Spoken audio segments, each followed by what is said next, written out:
She only wanted to learn the violin. He only wanted to teach, not feel. But in a quiet studio where music speaks louder than words, a single melody will blur the line between lesson and love, and change both of them forever. Hello family, welcome to Storytime with Imzi. Please subscribe and like, it means the world to us. Also share this video to your friends and loved ones and turn on post notifications so you don't miss future videos from us. Thank you as you do so. Sit back and relax as we dive into the story. The room smelled faintly of varnish and pine. Afternoon light spilled through tall windows, painting golden streaks across the polished wood floor. Arina hesitated just inside the threshold, clutching her second-hand violin case like a lifeline. Her heart beat faster than it should for something as simple as a music lesson. Sebastian was already inside, back to the door, tuning a sleek, midnight-colored violin. His movements were efficient, practiced, almost indifferent. Arina noted the crisp line of his shoulders, the tension in his posture, the way he barely glanced over his shoulder when she entered. "You must be Arina," he said. His voice was low, precise, and edged with the kind of calm that often came off as cold. "You're late by 2 minutes." Sorry. I couldn't find the right studio," she murmured, stepping in. "No harm. But time matters here," he replied, still not quite looking at her. She set her case on the bench and opened it with a click. Her violin looked dull next to the one in his hands, but she didn't care about appearances, only that it still made a sound. Preferably the right one. "Have you played before?" he asked. Arina shook her head. "Only ever wanted to." At that, he turned to face her fully for the first time. He had eyes like storm clouds, gray, unreadable, and a jaw that looked like it was used to being clenched. For a moment, he just studied her. Not judgmental, exactly. Just assessing. "All right," he said, gesturing for her to stand. "Let's start with how you hold it." The next 30 minutes were both a blur and a slow burn. Sebastian guided her through posture, grip, bowing technique. His words were measured, each one falling with the weight of someone who had said them 1,000 times.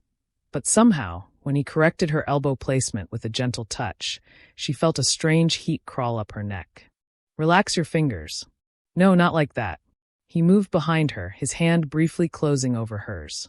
His touch was cool, his breath just barely grazing her hair. "There. That's better." Her heart stuttered, and for a moment, she forgot everything else, the notes, the angle of her wrist, even the room around them. He stepped back, and the distance between them returned like a curtain dropping. "You'll need to practice every day. It's not a casual instrument," he said, crossing his arms. "But I think you might have something." "Something," she echoed. Sebastian gave a small, almost imperceptible shrug. "A feel for it. Not everyone does." It wasn't praise exactly, but something in it felt more valuable than applause. As she packed up to leave, her fingers still tingled slightly from the bow. He walked past her to the door, holding it open without a word. When she glanced up at him, their eyes met for a half-second longer than necessary. "Same time next week," he said. She nodded, stepping out into the fading light of late afternoon, the violin case warm in her hand and a flutter in her chest she hadn't expected. By their second lesson, the novelty had worn off. Arina arrived early this time, 10 minutes, just to be safe. She stood outside Studio 3, rehearsing finger positions in the air, her violin still zipped inside its case. The hallway was quiet except for the distant hum of a cello from another room. When Sebastian entered, he barely nodded. No small talk. No preamble. Just a brisk warm-up. She tried. She really did. But her fingers refused to cooperate. The A-string squealed under her bow like a protesting cat, and her left hand cramped from tension. Sebastian leaned against the piano, arms folded, watching in silence. After her third attempt at a simple scale faltered again, he stepped forward. "You're holding the bow too tight." Again. Arina tried not to flinch. She adjusted her grip, her brows furrowed in concentration. She played the scale once more. Still off. Still screechy. Sebastian exhaled. Not quite a sigh, more like quiet disappointment. "Stop. Let me." He reached out, his fingers gently repositioning hers on the bow. His touch was cool again, but this time clinical. Efficient. She hated that it stung a little. "You're thinking too much. Music's not a math problem. You need to feel it." "I'm trying," Arina said, the words slipping out before she could swallow them. Her voice cracked slightly, betraying more than she wanted. Sebastian looked at her then, really looked. Something in his expression shifted.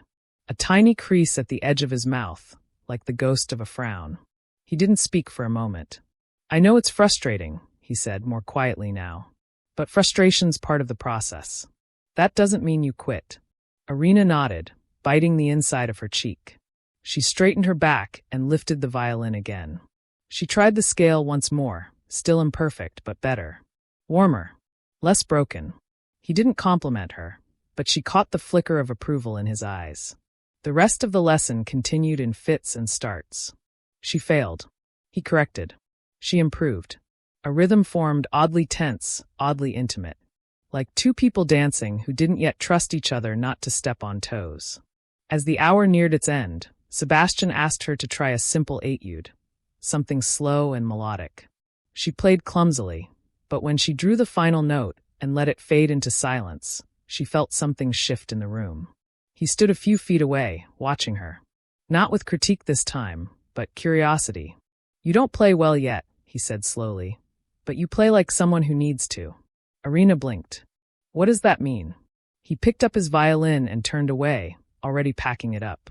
"It means you feel things too deeply for your own good." She didn't know whether to be flattered or embarrassed. Outside, the sky had turned lavender. As she stepped into the cool air, her fingers ached, and her pride was bruised. But underneath it all, something else stirred. Something fragile and electric. She didn't realize she was smiling until she reached the corner. By the third week, something had changed. The lessons still began with scales. Sebastian insisted on discipline, and Arina had learned not to question it. But the air between them had softened slightly. The silences no longer felt heavy. The corrections came less like scoldings and more like quiet guidance. His tone was still cool, but the edge had dulled. This time, she arrived with the etude already memorized. She'd practiced until her fingers were raw, every note drilled into her like a secret. As she played it for him, halting in places, but with more confidence than before, she dared a glance at his face. Sebastian wasn't watching her hands. He was listening. Eyes closed, arms crossed, head tilted ever so slightly, as if trying to catch something delicate in the air. When she finished, the silence lingered. He opened his eyes. Better. That was all. But from him, it felt like an ovation. He crossed to the music stand, plucked a new sheet from a folder, and handed it to her. "This is different," he said. "No more etudes. This one's mine." She blinked. "You wrote it?" He nodded once. "A simple piece. I think it'll suit your hands." Arina studied the handwritten score. The notes danced across the staves in tight, elegant script, his script. It wasn't complicated, but it had shape, character. Emotion folded between the bars. She ran her eyes over it once, then looked up. "Why give me this?" He shrugged, but his eyes didn't meet hers. "Because I want to hear how you'll play it." She tried. The melody was unfamiliar, but the phrasing felt oddly intuitive, like slipping into a story she hadn't read but somehow already knew. After the first few measures, she stopped. "It's beautiful," she said softly. Sebastian gave the faintest nod. "Play it again. Slower this time. Let the notes breathe." As she played, he stepped closer, almost pacing around her. Occasionally, he'd stop to adjust her bow arm or whisper a correction. But his voice had shifted. It was less detached, more invested. At one point, he moved behind her and gently pressed his hand to her back. "Here. You're tightening up when you lean into the phrase. Breathe with it." She obeyed, and the phrase flowed smoother. Warmer. When she finished the final note, it hung in the room like a secret neither of them wanted to disturb. He said nothing for a moment. Then, so quietly she barely heard him. "That's it." A small thrill ran through her. The rest of the lesson passed in a blur. She didn't want it to end. Not just because she was enjoying the music, but because something in Sebastian's presence, something she couldn't name, was beginning to feel necessary. When she packed up her violin, she lingered. She wanted to say something, anything, that wouldn't sound foolish. "Your music," she said instead. "It feels like it's trying to say something, but stops just short." Sebastian glanced at her, his expression unreadable. "So do most people," he replied. And then, to her surprise, he smiled. "Just a little." just enough to make her forget, for a second, that the world outside existed at all. Rain threaded down the tall studio windows in thin, silver lines. It was the kind of storm that softened the city's edges, muting traffic into distant hushes. Inside, Arina stood near the piano, warming up with one of Sebastian's compositions, her favorite of the ones he'd given her so far. It didn't have a name, just a scribbled note in the corner, for A. She didn't ask if that meant her. She didn't have to. Sebastian was running late. It was the first time since they'd begun. She practiced without him, looping the melody again and again, each time with more feeling, less fear. When he finally entered, coat damp, curls wet against his forehead, he stopped in the doorway, eyes fixed on her. "You started without me," he said, not accusingly. More like surprise dressed in admiration. "You were late," she teased. Her voice had grown bolder around him lately. He gave a small huff of amusement and peeled off his coat, hanging it by the radiator. "It sounds better every time I hear it." She set the violin down. "Then give it a name already." He walked past her and leaned against the piano, watching her with that unreadable gaze. "I don't name pieces until they're finished," he said. "But it is finished." Sebastian shook his head slowly. "Not yet." There was a pause. The rain tapped steadily at the windows. "Why violin?" he asked suddenly. She blinked. "What? You're a librarian. You probably read poetry, love quiet. Why this instrument? It's not a gentle one." She considered for a moment. Maybe because it's not gentle. It's honest. It's loud when it's in pain. He didn't reply right away. His eyes were on her, but somewhere deeper too, like he was seeing something in her he hadn't before. Then the lights flickered and went out. The room plunged into darkness, except for the dim, gray-blue glow from outside. Arina let out a small laugh, more startled than afraid. "Well," she said. "That's dramatic." Sebastian stepped away from the piano. "Stay there. I'll check the hallway." But she didn't stay. She followed him out, the silence between them now humming with something new. The hallway was dark too, emergency lights casting long shadows. "Storm probably knocked something out," he murmured. "Guess we're stuck here for a bit." He glanced at her. "Scared?" "No," she said. And meant it. They returned to the studio, quieter now. He lit a few candles from a supply box beneath the piano, tall, white ones that flickered against the wooden walls, casting soft amber halos around them. The silence was no longer empty. It pulsed, thick with things unsaid. Arina sat on the bench. "Do you ever play for yourself?" "Not for concerts or students. Just for you." Sebastian hesitated, then sat beside her. "Not lately," he said. "I used to, before everything became so calculated." She didn't ask what everything meant.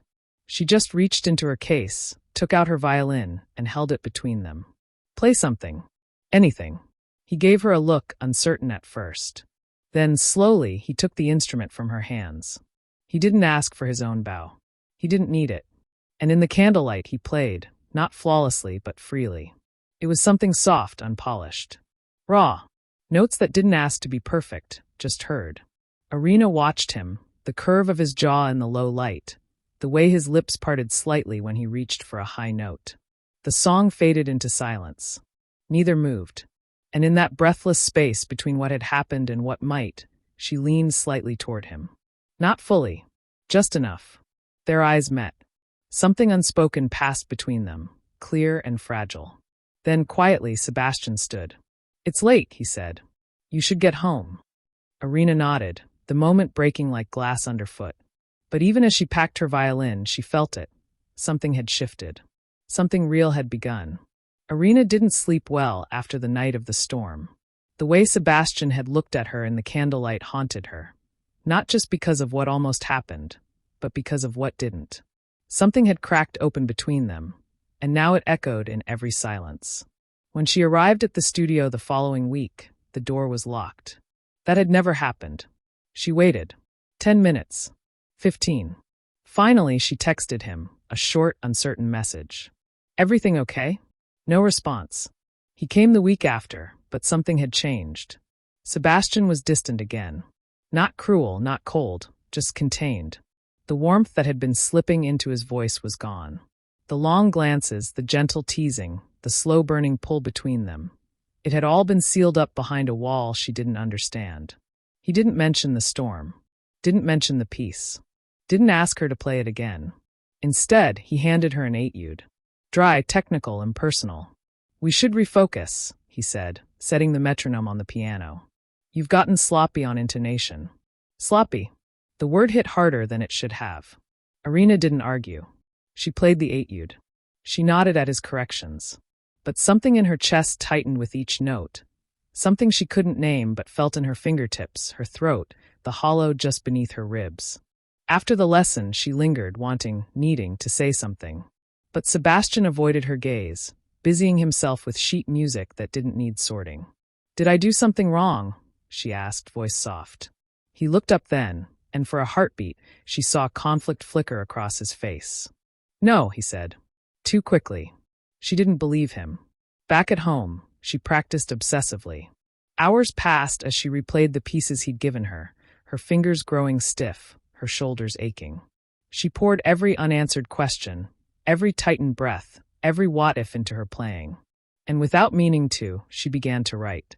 At first it was only a few notes, fragments on blank staff paper. But soon a melody formed. Soft, unresolved. Like the beginning of a conversation she was too afraid to start aloud. By the next lesson, she hadn't heard from him outside their sessions. Not a single text. No new compositions. That day, when he asked her to play something, anything, she didn't reach for the etude. She played his piece, the one he'd written for her. But this time it was different. Slower. Sadder. Her bow trembled slightly near the end. Sebastian stood very still, watching. When the final note faded, she looked up, bracing herself. But he didn't speak. He just gave a nod, short and unreadable, and turned away. As she packed her case, she felt her eyes sting. Not from embarrassment, from loss. Because he wasn't just pulling away from her as a teacher. He was pulling away from her as Sebastian. And she didn't know why. Snow had fallen the morning of the winter recital, thin, pale layers dusting the rooftops, softening the sharpness of the city. Arina watched it from the window of her tiny apartment, violin in her lap, her fingers tracing the neck without pressure. The last few weeks had been a blur of silence and space. Sebastian no longer offered compositions, no longer stayed after lessons. His instructions were curt, efficient, and so carefully professional it hurt. But she'd still chosen his piece. The one he hadn't named. The one he hadn't asked her to play again. It was the only piece that felt honest. The recital was held in the Arts Center's largest hall, a wide, echoing space lined with folding chairs and paper programs. Warm lights hung overhead, and nervous laughter echoed from the green room. Arina sat alone backstage, her violin across her knees, her name printed next to a title that didn't really exist. Untitled, Solo for Violin. She was third to last. Her fingers were cold when she stepped onto the stage. The audience blurred at the edges, a soft murmur of coats, scarves, and polite attention. She didn't look for him, not yet. She stood at the center, took a deep breath, and began to play. At first, her hands shook. But the music pulled her in like a tide, each phrase guiding her forward, each measure anchoring her to the moment. She didn't just remember the notes, she remembered how he'd leaned in the first time she played them. How he said, "I want to hear how you'll play it." So she played it like a memory, like a confession. Somewhere near the second movement, she looked up. Sebastian was standing in the back of the hall, alone, his coat still on, his hands in his pockets. Watching her. Not with critique, not with distance, but with something raw in his eyes. She nearly faltered. But she didn't. She kept going, pouring everything she hadn't been able to say into each note. Her frustration, her gratitude, the ache of wanting someone who kept stepping back, even as she stepped closer. When the final note rang out, it lingered like breath in cold air. She bowed, not really seeing the applause. Backstage, she expected to be alone. But when she turned the corner of the green room hallway, there he was, waiting. They stared at each other for a moment, neither speaking. She opened her mouth, unsure of what would come out. But Sebastian moved first. "I shouldn't have pulled away," he said quietly. "I told myself I was protecting you. Protecting me. That if I kept things professional, I wouldn't." He paused. Exhaled. "But I did. I do." Arina didn't respond immediately. The silence between them buzzed, charged and trembling. "I played your piece because it's the only one that knows me," she said. "Even when you don't." He took a step closer. "I didn't write it for a student, Arina. I wrote it for you." This time, there was no turning away. She reached for him, and he met her halfway, his hands warm now, his lips tasting like everything they hadn't said. The world around them dimmed, and for once, they let the music fall silent. Winter deepened. The snow no longer dusted, it blanketed. Street lamps cast halos in the night, and the city breathed slower under the cold. Inside the studio, warmth lived again. Arina sat beside Sebastian at the piano bench. A new piece opened between them, ink still fresh on the page. She had watched him write it that morning, each note placed with care, his handwriting looser now, less restrained, less afraid. They weren't hiding anymore. After the recital, something had shifted between them, not just in silence and stolen glances, but in rhythm. It was as if the awkward, hesitant duet they'd been playing had finally found its tempo. Sebastian no longer kept space between them. He welcomed her laughter, teased her gently when her bow squeaked, brushed her hair back absent-mindedly while she tuned her strings. He even smiled. Often, their days became rituals of quiet connection, lessons that bled into long conversations. Coffee mugs half forgotten on window sills. Sheet music scattered across the floor like footprints through their growing closeness. Arina had started teaching beginner students in the room down the hall. She found she loved it. The way small hands held bows like they were delicate animals, how shy kids slowly bloomed with every clean note. Sometimes Sebastian sat in the back and listened, arms crossed, eyes soft, pride unspoken. "You're a better teacher than I ever was," he said once as they walked home through the snow. "You're not bad," she said, smirking. "I'm moody. You're warm. You win." That night, he played for her again. Not a lesson, not a composition. Just a song, soft, improvised, unfinished. She curled on the couch as he stood by the window, eyes closed, letting the melody take its shape. "Do you always play like that when you're in love?" she asked, teasing gently. He opened his eyes, looked at her. "No," he said. "Only now." She looked down, a shy smile curving her lips. He crossed to her, took her hand, and placed it over his chest. "I want this to be real, Arina. Not just a season or a moment between rehearsals." She nodded, fingers tightening over his heartbeat. "It already is." Outside, snow whispered against the glass. Inside, two musicians who had once lived in silence now built something louder. Something layered with hope, vulnerability, and joy. Something they could only have found in each other. Spring came quietly. The city thawed in puddles and blossoms. Children laughed again in the park outside the arts center, and the cold edge that had once clung to the windows melted into morning light. Inside Studio 3, the air buzzed with something new. Arina stood at the center of the room, violin under her chin, bow poised. Sebastian sat at the piano, but not playing, just watching her, elbow resting lazily on the lid, a crooked smile on his face. She hadn't let him hear the piece. "Not yet. It's short," she warned, a hint of nerves dancing in her voice. "Then I'll listen slowly." She took a breath and began. The first few notes bloomed like shy petals, hesitant but sure of their place. The melody curled and reached, simple but unafraid. It wasn't complicated. It wasn't meant to impress. It was honest. Sebastian didn't move. Not even once. She played with her whole body like he had taught her, shoulders soft, arms relaxed, fingers breathing life into the strings. There were echoes of his old pieces in it. Tiny phrases tucked between the measures, but twisted into something uniquely hers. When she drew the final note, she let it linger until it faded into the wood grain. Only then did she look at him. Sebastian stood slowly, like someone waking from a dream. He crossed to her, not saying anything at first. "Then, you wrote that." It wasn't a question. "I did," she said. "For you." He touched her hand, calloused from practice. "It's beautiful." "It's unfinished," she whispered, voice soft but steady. He smiled, softly, fully, the way he rarely had in the beginning. "So are we." They kissed, not like a secret, not like an apology, but like a beginning. Later, they sat together on the floor, sheet music scattered between them. He picked up her composition and traced his fingers along the margin. "Do you know what this is?" he asked. She arched an eyebrow. A love song. He shook his head.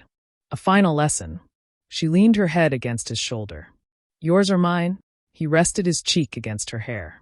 Both. And in that sun-drenched studio, surrounded by silence and song, two hearts, once out of sync, now played in perfect time.